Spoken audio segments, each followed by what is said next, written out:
think one of the striking things is how much Canada has changed as a result of the neoliberal agenda.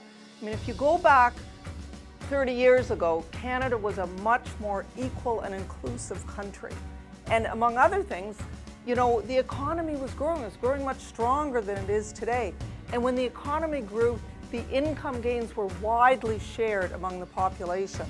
So the attacks on labor are really part and parcel of the whole agenda, which includes the austerity agenda, the attacks on social programs and all kinds of social supports. What has been extremely inspiring in the last 2 years is to see labor and community groups coming together to fight the austerity agenda. What would be terrific is to see this approach taken to communities and regions all across the province. Only by rising together can we really stand up to this cruel and mean-spirited neoliberal agenda. I'm a single parent of 2 children. I'm a registered early childhood educator, and I'm a member of ACON. I've been a member of ACON for the last 8-9 years.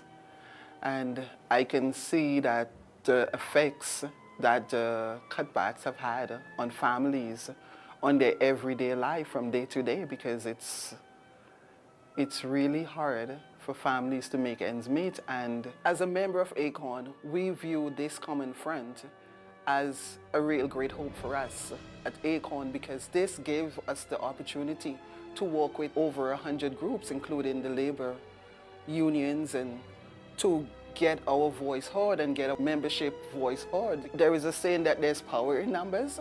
And so when you have the OFL and the other labor unions working along with community organization groups, you really have a real powerful dynamic right there. What we're seeing right now with Harper government and Tim Hudak at the provincial level is there's a concerted effort to push for a cheap labor strategy. This cheap wage labor strategy is done by 2 prongs. One, it's attacking trade unions' rights, not just to join a union, to exercise their charter right to protest. For example, last year with the provincial government with Bill 115, we actually see educational workers being denied their charter rights to protest and to strike. And now, if with Tim Hudak talking about bringing the American-style anti-union legislations, would be, to me, I think that's just the most direct and vicious attack on trade union rights and decent lives for all. And I think it's time for young people to begin having the audacity to ask for that, for us to have the expectation that they're entitled to full-time work when they graduate.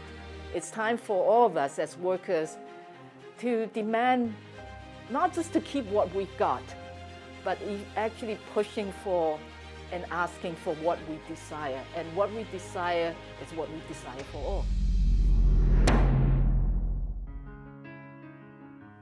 Incredibly, minimum of 80 workers die each year in Ontario workplaces, and hundreds upon hundreds more die of occupational disease. And there's at minimum 250,000 additional workers that are either maimed, injured, critically injured, or exposed to toxic chemicals in their workplaces. Our message is simple, that no employer should be allowed to write off a worker's life as the cost of doing business.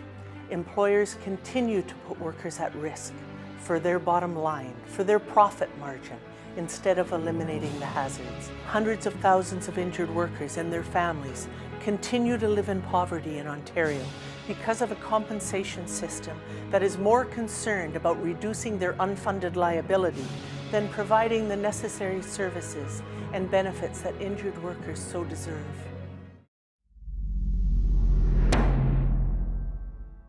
Austerity cuts are affecting the most marginalized communities. Whether you're a woman, a person of color, from the LGBT community, persons with disability, Aboriginal people, migrant workers, or new workers, equity groups are bearing the brunt of the corporate and government cuts. And across nearly every group, young workers and students, who are the most diverse generation in history, are even hit harder. The labor movement is fighting back against this ongoing inequality by mobilizing with equity communities like never before.